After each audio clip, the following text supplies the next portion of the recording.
Hello, everyone, and welcome to tonight's edition of Literary Nights with Unsolicited Press. Before we begin, I would like to remind everyone to smash the like button, follow, subscribe from wherever you are watching. Wherever you are, if you want to ask a question or make a comment, you could do it in real time by putting that comment, posting it in the comment section from wherever you're watching. And we have a very special evening tonight because Mari Matthias is going to be talking about her brand new book that came out April 21st. And it's called Clea's Bequest. Yeah. And welcome, Mari. Welcome, everyone who's watching. And we are going to, Mari, tell us a little bit about your book. Well, it's a novel, and it's modern day Pacific Northwest dysfunctional family. So it's a lot of fun watching these people suffer. What era is it set in? Can you tell us? Modern time, probably 2015, 2014, 15. Yeah. Okay. Recent, current. So we are very excited to hear your first chapter of this new book. Yeah, I mean, since it's just me, I'll go ahead and read the first chapter because that will tell you what the whole story is. There's three primary characters. They're adult siblings, and Clea is not one of them. Once the receptionist had closed the door behind her, Clea set the ceramic pot on the lawyer's cluttered desk. He regarded it, saying, yes, that is lovely. It will do nicely. She perched on the edge of the golden leather chair facing him. The smallness of the office presumed an intimacy that was not really there. From her purse, she extracted a single crisp page, handwritten. This, too, she laid on the desk. Current contact information, he said, picking it up. Ah, yes, good. Elise, Tana, Kevin, physical addresses, emails, phone numbers, names of family, all here. He nodded approval. Good, thank you. So that's it. It was not a question. Yes, that was the last of it. Documents are signed, witnessed, notarized, all set. He hesitated. I have to ask, are you sure about this? It's, well, unusual. I'm sure. And are you sure you don't want to discuss it with them yourself? No. The brevity of her answers invited no discussion on the matter. The lawyer smiled, stroking his mustache. Fine then. I'll see to it when the time comes. Not too soon, I'd wager, he chuckled. Holding his gaze across the urn, Clea Lucky said nothing. Chapter 1. The metal walls offered a dull reflection like a cheap mirror. Kevin lifted his gaze to a corner of the elevator, an act of avoidance. He clutched the zipper pull of his open fleece jacket, dragging it up and down, itself a miniature elevator, climbing the metal teeth uselessly without its other half. The sudden forced stillness bothered him. All day at work, he'd been moving, a welcome distraction. He dropped the pull and crossed his arms. They were the only two in the tiny space, he and his wife. The word tomb-like came to mind, which he immediately pushed from his head. He was fairly good at clearing his thoughts, something he'd been practicing since childhood. It usually required less effort. Sure hope this doesn't take long, said Mirabelle, shifting from one black leather heel to the other. Kevin's jaw clenched. You didn't have to come. Dramatic reading of the will stuff only happens in movies, you know. You said the lawyer was clear that we all had to be there. With practiced swiftness, she pulled her cell phone from her purse and started scrolling.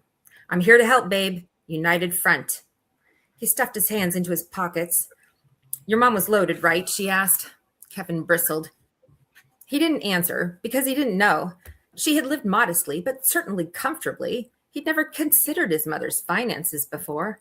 All he knew was that his own finances were paycheck to paycheck tight. She went on. Either way, I want to hear this for myself. With a ding, the doors slid open. She dropped her phone back into her purse and stepped onto the taupe carpet of a well-lit hallway. I'll bet we're the last ones to arrive. He could hear the blame in her voice. He hesitated, searching for a better phrase than shut up. He lowered his voice as he followed her. Let's just not talk right now. Her quick exhale told him these were the wrong words. They found the door, which looked like all the other brown painted doors lining the corridor, unique only in that a sign on the wall beside it read Cantola and White, Attorneys at Law. With a barely perceptible pause, Mirabelle looked at him, then huffed and pushed through into the office. Too late to meet her expectations of chivalry, he swallowed a sigh and followed. Added to her list of things he does wrong. Mirabelle was gorgeous and driven. Even though they'd been married only 3 years, he was already getting that proverbial 7-year itch. Good morning, the receptionist said brightly, her hair a neat orange beehive. How can I help? We're here about the Clea Lucky estate, Mirabelle said. Kevin and Mirabelle Lucky, he added, wanting to speak for himself. Ah, yes, she beamed under the hive with an enthusiasm that verged on inappropriate, Kevin thought, given the nature of their appointment. I'm Dawn. I'll let Mr. Cantola know that you're here. Dawn was already through an interior door, her nylon scraping audibly past thick thighs with each step. Mirabelle eased onto a chair and started shuffling through her purse. Kevin shrugged off his jacket and settled onto the chair beside her, leaning his head back against the wall. When she pulled out a lipstick and proceeded to dab, he closed his eyes. He did not want to be here. He resented Mirabelle for being here, insisting on coming and then acting like it was an imposition. It shouldn't bother him, but it did. His mother's death had surprised him, and it brought up old painful memories, conflicting emotions best avoided, especially now that she was gone. Perhaps all mothers are tedious. Perhaps they all lie and cheat. Again, he forced his thoughts from his head. The entrance door opened, drawing his attention. In walked a tall woman wearing a long gray cardigan over pink nurse's scrubs. He sat up straighter and swallowed, feeling the dagger of his sister's green eyes as she swept the room and pointed her gaze on the empty receptionist's desk. She paused and tucked her chin-length blonde hair behind an ear, which immediately loosed and fell forward. He thought she might leave the way she sulked just inside the door with fidgety indecision. The silence of the office gaped like a chasm of awkwardness. Why was there no canned music? All at once, he felt sad that this was the way it was, not even a hello. Kevin inhaled deeply and exhaled slowly. Perhaps this time everyone would get along. Not likely. Not that it mattered, he supposed. Ron burst back into the room, smiling. All right, Kevin and Mirabelle, this... Excuse me, am I to come also? I'm Tana, Clea's middle kid. Yes, Dawn sounded thrilled. Her arm hung suspended in a follow-me gesture. Hello, Tana, I'm Dawn. The Rogers are already inside. This way. Mirabelle was right behind Dawn, but Tana shook her head when Kevin motioned her to go ahead of him. Of course, he'd forgotten how she liked to demur and then savor an imagined injustice. He was being polite, nothing else, but she had a way of reading way too much into things, not to mention holding grudges. He shrugged and went through the door in front of his sanctimonious sister. Weary, Tana tried to relax her brow as she followed the others down the lawyer's narrow hallway. She'd been having trouble sorting through her feelings since learning of her mother's death 2 days prior, so she focused on being frustrated with how insistent the lawyer had been that they meet right away. She'd had to get someone to cover the end of her shift, and that third reminded an hour before the appointment felt entirely too pestering. She'd been dreading this meeting for more reasons than just inconvenience. The last time they were all in the same room together was years ago. Disaster. Regardless of the fact that her marriage didn't last, launching into a very public shouting match at her wedding reception was unforgivable. But she didn't want to fight now, or even engage for that matter. She'd have been fine to never see any of them again. They were certainly walking quickly, rushed along by that quirky young receptionist. Oh well, quick was good, Tana decided as she checked her watch. She would have to pick up the kids in just over an hour. She didn't want to be late for the new daycare, and she had to remember to get gas on the way home. Tana's mind spun through its lists as Dawn ushered them into the back meeting room and announced them. A thin man with a graying manicured mustache sat at the head of a massive oak table. Elise and Jeff were already seated to his left. Jeff raised his hand, presumably in greeting. His hairline had inched back a bit. Elise's brown curls had grown to her shoulders, and her face looked thinner. She wore that familiar grating expression of condescension. The mustachioed man stood. Welcome, hello, you're all here, that's good. You've met the first requirement. Please come sit down. I'm Mr. Cantola, Mrs. Lucky's lawyer. Mirabel strode over to shake his hand and took the chair to his right, Kevin following behind. Everything about her brother she found irritating, from the sullen way he walked to his trendy, high-peaked haircut. Tana took the seat across from Mr. Cantola. With her things clutched in her lap, she concentrated on keeping her face and her feelings neutral. All right, now that we're all here, the lawyer began. He paused as though waiting for someone to speak, even as they were all waiting for him. Tana stole glances from her periphery. Elise shifted to cross her legs, her lips pressed into a line. Kevin seemed to stare out an imaginary window. The size of the table made them all look like children. In that moment, Tana felt like a child. Well, let me say first, I am very sorry for your loss. So very sorry, Mr. Cantola continued, finally, setting entwined fingers on the table and focusing on his left thumb resting on top of the pile. Elise murmured, thank you, echoed a little louder by Mirabel. It's never an easy time. No, never easy. Can you tell us more about what happened? Elise asked. You said she had called you the day before yesterday?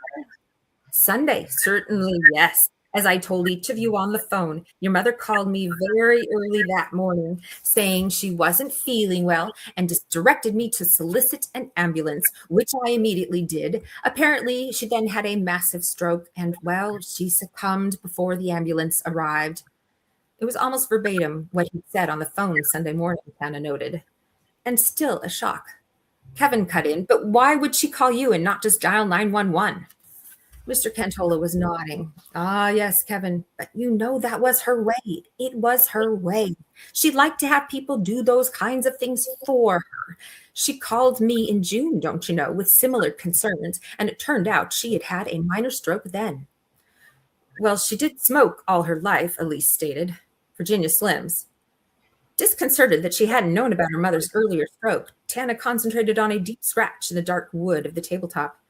She wondered how it had gotten there. She wondered if Elise or Kevin had known about the stroke. If they did, they weren't saying. Again, my sincere condolences to you, each one of you. Tana looked at her watch as the lawyer yammered on, thick with sympathetic nods and smiles. Yes, it can be quite unsettling when one isn't expecting it. And why would you, of course? Why, with one in such healthy shape otherwise, you know? Yes, Elise said into an opportune pause. Mr. Cantola says he's going to read the will to us, and then we'll all receive a copy. I think we're ready, Mr. Cantola. Trust Elise to try to keep things moving. Bless her for that. Oh, yes, well, that is correct. He started shuffling carefully through the papers in front of him. Lots of papers, eh? Yes. I'm looking for the testament. Tana had mixed feelings about inheriting anything from her mother.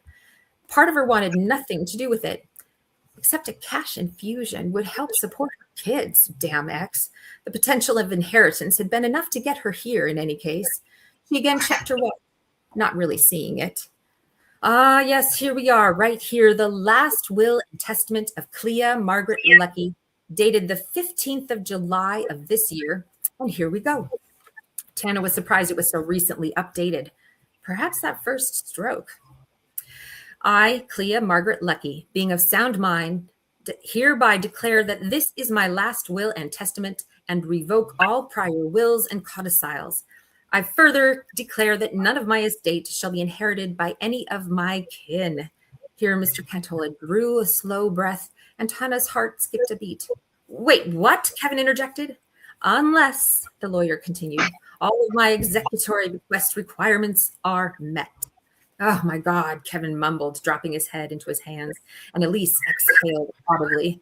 But Tana almost laughed. So typical of mother, never one to let an opportunity to lecture or punish pass by.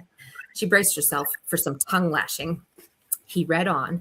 For the year following the reading of my will, my 3 children, Elise Bethany Lucky Rogers, Tana Claire Lucky Hopkins, and Kevin William Lucky, must share custody of my urn and its contents of my cremated remains in turn. It must be kept in an open and prominent place in the home and not left alone for more than 48 hours at a time. If the family with custody will be gone for more than 2 days consecutively, they must respectfully take the urn along or arrange for one of the other siblings to assume custody of the urn in their absence. Each of my children and their families must gather at Easter, Labor Day, and Christmas all together to pass the urn on to the next guardian. They may decide together who hosts which date. At these family gatherings, the whole group must eat a meal together, take an extended family photo as well as general photos during the event, and participate in holiday activities as outlined in the addendum. Elise, Tana, and Kevin must also meet for a meal together on each of their birthdays, taking a group photo at the birthday event. In addition, each of my children shall compose a letter to me for my birthday, Mother's Day, and Thanksgiving. These letters shall be delivered to the guardian of my urn, to be opened and read aloud by that guardian to my ashes on said day. Tana's head was spinning, trying to process this curveball. Their mother was essentially giving them a year-long to-do list full of sibling interactions. She realized she was holding her breath, and the lawyer continued. The entire estate has been transferred to a trust with additional terms which are to remain secret and will be divulged by the trustee in a time frame as outlined therein. The letters and the date-stamped photographs shall be provided to the lawyer's firm as proof of compliance. My 3 children, Elise, Tana, and Kevin, must arrange for a celebration of life on or soon after the first anniversary of my death, and meet again with my lawyer and trustee, Mr. Cantola, having faithfully complied with all of these maxims of both will and trust, at which time the inheritance will be administered through the trust and the urn interred in the mausoleum. He lifted his eyebrow, scanning the family members with a smile. And it goes on with some details. He set the papers on the table and the stunned silence followed. All Hannah felt was a resigned dread. This is ridiculous, Elise finally managed, annoyed with herself for being caught off guard by the absurd conditions. She'd been feeling sad about her mother's passing and regretful of their complicated and now irreparable rift. But this... Now she was livid. Even dead, that woman was a control freak. This was the ultimate power play. I mean, we can't be expected to do some circus act to please someone who's, well, deceased, can we? I mean, what happens if we don't comply? Kevin interrupted. Elise sighed with irritation, even though she was wondering the same thing. Yes, what would happen? She pressed. Mr. Cantola was nodding, that faint, ever-present smile on his infuriating face. Slow to respond, he seemed oblivious to the impatient tension in the room. Well, that would simply nullify any eligibility of inheritance for you. Do you mean only those who didn't comply? Asked Elise, drumming her fingers on the tabletop. Or everyone, even if some of us are trying to comply. Elise didn't use the word obey. God, leave it to Mom, forcing post-mortem obedience. Everyone, Mr. Cantola paused to nod like a bobblehead drama queen, even those who did comply with all requirements. What? That can't be right, Elise insisted. That's not fair at all. Well, in fact, there is a contingency in place for just such a situation as failure to execute Mrs. Lucky's conditions. Can we hear that part, please? Tana finally spoke up. The lawyer slowly read. In the event of any one person's non-compliance, the entire estate will be donated to a qualified nonprofit organization chosen at my trustee's sole and absolute discretion. How much are we even talking here? Kevin asked, ever graceless. Mr. Cantola let the anticipation build as he flipped pages. All right. Yes, here we go, the lawyer said. Right here. Well, there's the house, of course, and its contents, and a portfolio, holdings, etc. Okay, and that's all worth what? Elise asked. Up until now, she had refrained from dreaming what she'd do with a pile of windfall money. There was no question she would use it to launch some kind of career plan, like to start a business, tutoring, or interior decorating, or a coffee shop, or maybe go back to school. Her heart yearned in spite of herself. He said, not insignificant, but other than that, I really couldn't say. This incensed Elise further. What? Why? A provision of the trust. Such bullshit. Kevin's face was red, his thick eyebrows becoming evil scientist wild. Tana started chuckling, a grating sound. It's a joke, right? I'm afraid not, smiled Mr. Cantola with exasperating empathy. She thinks we won't do it, Elise exhaled sharply. Just like the time Mom agreed to let her take ballet and then forbade it, blaming Elise's bad attitude and lack of commitment. Just like the time Mom had promised Elise could have a sleepover birthday party if she kept up on her chores and grades and then canceled last minute because of a B on a spelling test. There was example after example of her mother's petty, reverse psychology, scheming mind games. Kevin scoffed. I bet she thinks we can't do it. Elise wasn't so sure Kevin could do it, or if Tana would care enough. She'd had enough. Look, can we be finished here? How about giving us each our copy of the will, and we will work out how to comply with Mom's wishes. If we have questions, we can call you, right? But I need to leave. I have another appointment. There was no other appointment.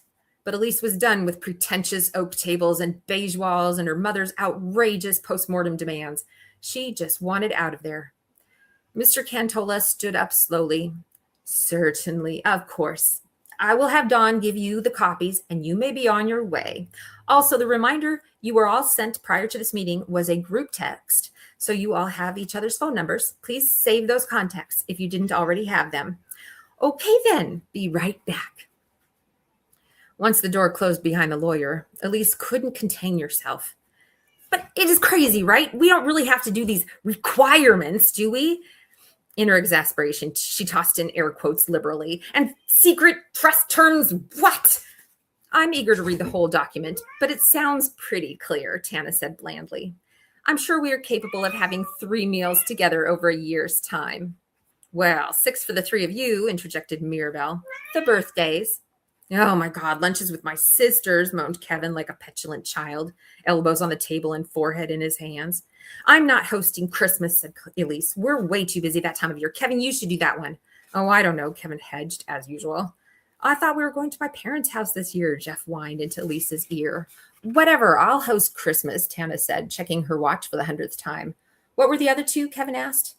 Easter and Labor Day, Elise and Mirabelle said simultaneously, then glared at each other. Who did she think she was? Well, then I don't want Easter, said Kevin. All the kids will be expecting an egg hunt. That's a lot of extra work.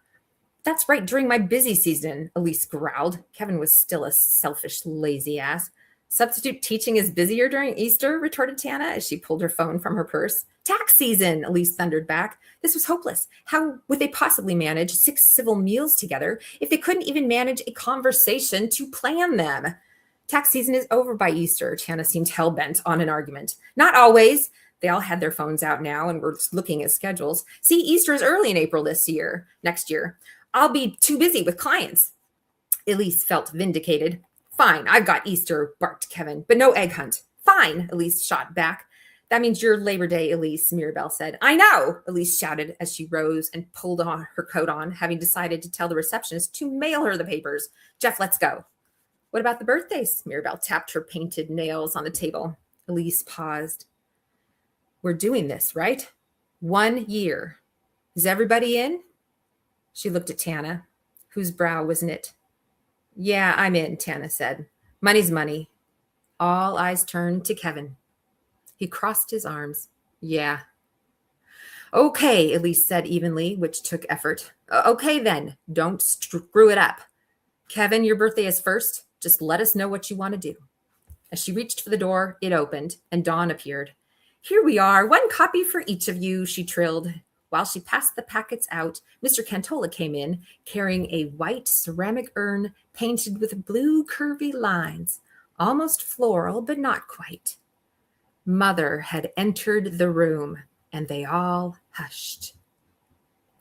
State law requires a 24-hour wait period and all necessary documentation before a cremation can proceed. Arrangements for her cremation had been outlined, and as her trustee and designated agent, I contacted the necessary parties to complete the task. He beamed at them, apparently proud of a job well done. As you can see, Mrs. Lucky had planned quite thoroughly for the eventuality of her death. Mom was nothing if not thorough, Tana said dryly. Elise suppressed a snort. Yes, yes, that she was, the lawyer agreed. I will also be notifying the appropriate entities of her death, Social Security, financial institutions, and etc. Consider it all taken care of. And, as per Mrs. Lucky's directions, one of you must take the urn with you today, he said, setting it gently on the table, and again taking his seat. Elise did not want that honor. The nearest gathering time is Christmas, Mr. Cantola went on, then Easter, then Labor Day. So the person who hosts Labor Day will take the initial guardianship of Mrs. Lucky's ashes. That meant Elise. Shit. And how does that make sense? At Christmas, it will be passed into the guardianship of the host of Christmas. At Easter, it will be put into the guardianship of that host. Then on Labor Day, the urn is returned to the initial sibling guardian again, the host of the Labor Day gathering. Still standing, Elise handed the paperwork to Jeff and gingerly took the urn, conscious of its malevolent content. Her mother was dead. Dead. And yet she had weaseled her way into Elise's home. It didn't seem real. Do I sign for it or something? Not necessary, my dear, Mr. Cantola replied. But on your way out, do let Dawn know which holiday you will host. With a nod, Elise left the room, holding her mother's ashes out in front of her like a baby with a soiled diaper. That's chapter 1. How wonderful. What a great conundrum your characters are facing, especially I think a lot of people can relate to having siblings with whom they do not get along or with whom they despise. Yeah. Well, that's sad. So, so talk about the germ. What was the inspiration for this novel? Well, actually, the inspiration was several years ago. My cousin was going through a divorce, and they had a few children, and so they were just that horrible, shared custody battle stuff, and it was just so contentious. And I don't know why, but it made like my this where my brain goes. My brain went, what if you had to share custody of an urn and you don't get along and it's all contentious? So it sounds like it has a great germ for comedy. Yeah, I mean, and I wanted to just write something light and fun and funny. Although I couldn't quite get away from like the real emotions of it either, I couldn't just be too funny. So yeah, family can. So are the characters of the siblings based on anyone in particular, or did you make them up along with do they belong? No, it's complete fiction. These aren't real people. None of them are anybody I know. and so the $100,000 question is their mother actually dead, and is this all a ruse? Yeah, she sounds like someone who would make her kids jump through hoops just to see if they will do it.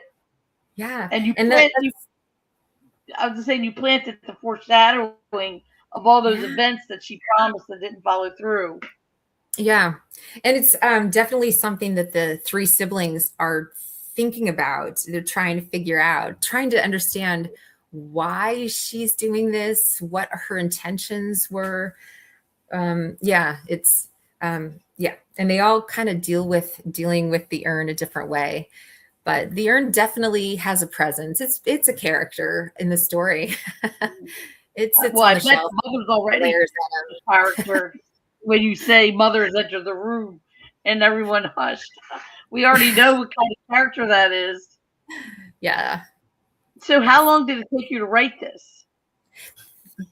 This one just flew, which about 1.5 years.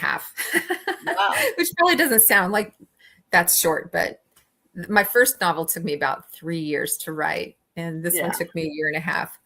So wow, it did fly. Quicker. Yeah, and how I structure it, the point of view switches between the three characters, but the urn, the point of view stays with the guardian of the urn. So we go home with the first guardian and stay And with that that's family. Anna. That's Elise has the Elise. urn Okay. first. She's the oldest sibling. She has the urn first. So we go home with her and kind of figure out her situation. We see the other siblings, but it isn't until, we get to the Christmas holiday that then we moved into Tana's house, and then we kind of see her situation more in depth. And each one of those is where it paused. Like up to that point, I was just writing chapter after chapter. And then when it was time to go to the next family, then it would pause as I would sort of think about what is going on in this family. And then I get going and write. And then we hit the next celebration and going to the next family, and I'd pause and have to think of what's going on in that family. Well, you have a year. The structure of the book is everything happens within a year. Mm-hmm. So Yeah. how easy? I mean, how hard or easy was that? Because each year has seasons. Each season has holidays, as you have already written in. Mm-hmm. But not all the holidays are listed, just the major ones. Yeah, they don't have to interact on all the holidays. Thank goodness. But I'd map out the year and figure out where we would be, what family we would be with, and some of that influenced what I had them doing. Are we in summer? Do we have kids? Are they on break? Are they, what's going on? And it was fun. It was really Yeah, it fun. sounds like it was a ton of fun. So Torture now kids. Maribel is sort of snarky, the son's wife. Yeah. So, and I noticed that it was in her point of view a little bit. So who is the teller? Who is the storyteller of this novel? Now the point of view stays with the three siblings. It's Kevin, it's Tana, and it's Elise. And during that scene, it passed between the three. But then as we stay, if one of the siblings is the only one in the room, then it stays with that sibling. What an incredible sounding book this is. Thanks. It was fun. It was really fun to write. Let's talk now a little bit about your writing process. Do you keep journals every day? Do you keep maps of the story as it was unfolding, or did you just happen to know?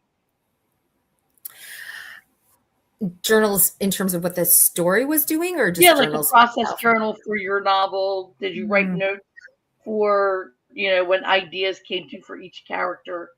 Like, for instance, I would like to know, is each character married or is anyone single?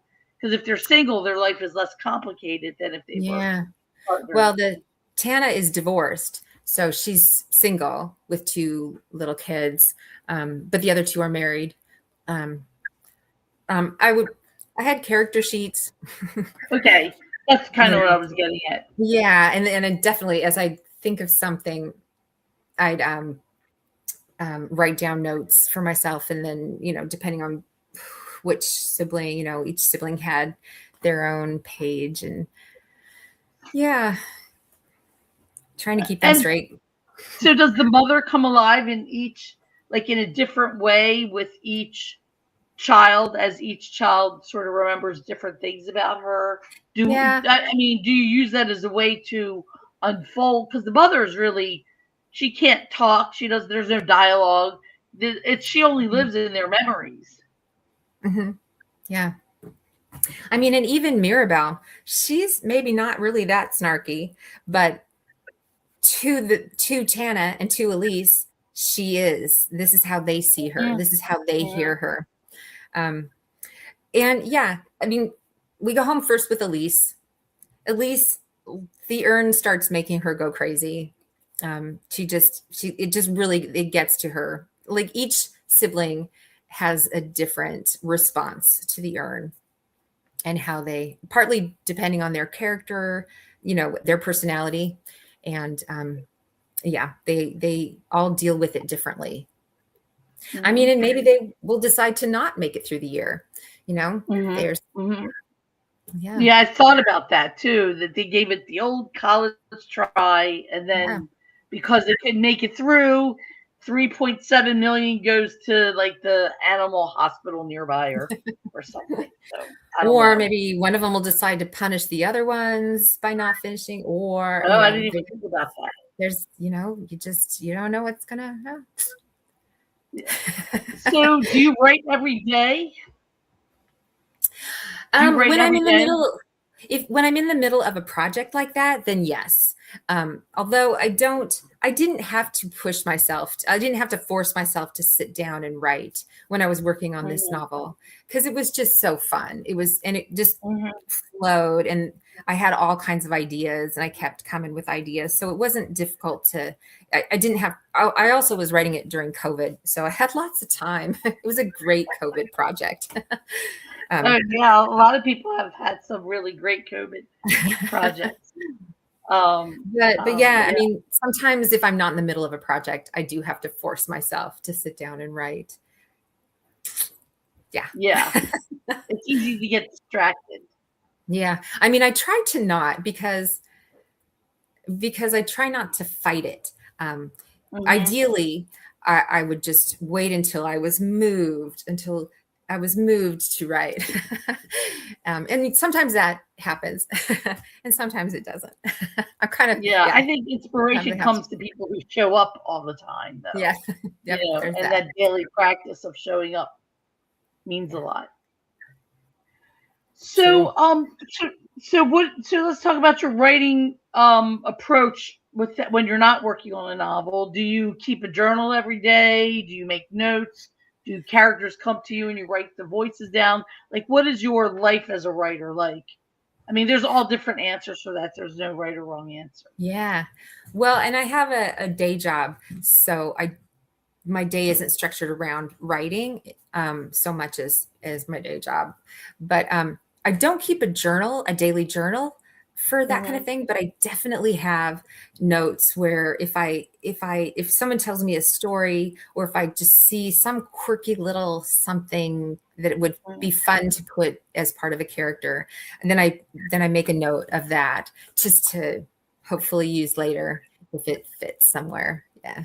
That sounds perfect, actually. It's fun. Yeah. So I'm surprised that it took you such a short amount of time to Is that complete this short? novel from start to finish. Yeah, yeah. I mean, some people, Diaz worked on his The Wondrous Life of Oscar Wilde for like 10 years. Right. There's some novelists out there who have worked multiple years on their books and Sure. finally finished. Mhm. Yeah. Yeah. So this sounds like this one wanted to be born. This one just wanted to have fun. Yeah, yeah. When you talk about having fun with it, what does that mean to you in the writing process? Well, it's if you're trying to write a scene and you're trying to get the reader from this place over to this place, you know, sometimes it takes quite a dance to get the reader there, Hmm. and in a way that's believable, in a way that is satisfying. And that's when it's fun, is when I'm able to, like, get us from here to there and feel like, that worked. Then it's really fun. It's really fun Yeah, when you can get them there. Yeah. I mean, sort of like some satisfaction. I'm going to put your cover up so that people can oh yeah, see thanks. it again. Yes. And Kia's Clea's Bequest. request. Where did the name come from? Because that's such a very unusual name. Yeah, I didn't want a name that was too normal. I've never met a Clea. I had met a Cleo when I was a kid. There was somebody couple generations older than me named Cleo, and so I thought I was making up a name. But since I made this name up, I've heard it other places. So it's It not sounds very supposed to be believable. anyone. Yeah. Oh, it's funny because my cat is Cleo and he's a male. Oh. So, but it's spelled differently, just spelled Cleo, like short for Cleopatra. Oh, that's fun. Um, yeah, no, I really like the title a lot. So, did the title come to you, or did you start with it? Like, how did that work? I started with it and I tried to think of something else because I didn't know if bequest would be too difficult of a word. I want the story to be really accessible and not just Uh-huh. too much brain work. I want it to be fun and easy to read. So I played with some other titles, but kept coming back to Clea's Bequest. That was the right title. It's the one I wanted to Yeah, use. that sounds like that was meant to be.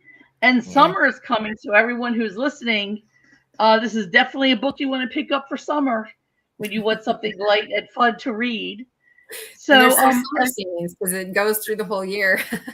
yeah. So a lot of aspiring writers listen to our streamed readings. And so what do you want to tell aspiring writers who want to be where you are now with 2 novels under your belt? Like, what do you think the most important thing to tell them about the writer's life is? I think just to be gentle with yourself and not give up, but allow it to take time and to not look the way you think it should look. You know, and mostly because it's writing your stories is such a privilege if you get to share it. If it's something that you so enjoy to do and you really like to tell these stories, then getting to share it is a privilege that's pretty hard to get to. And just keep trying. Your cat is actually seconding It's that my daughter's opinion. cat. I don't have a cat. My husband's allergic to cats, so my daughter has a cat that's stuck in the room with me right now. Well, the cat is seconding your opinion about what it means to be a writer. Right. And so you hear that, aspiring writers? It's a privilege to share your work. So basically, it's just focus on the story and on the work without worrying about getting it published. And the cream always rises to the top. If it hits that literature thing, then it will rise. And I think there's different ways to share it.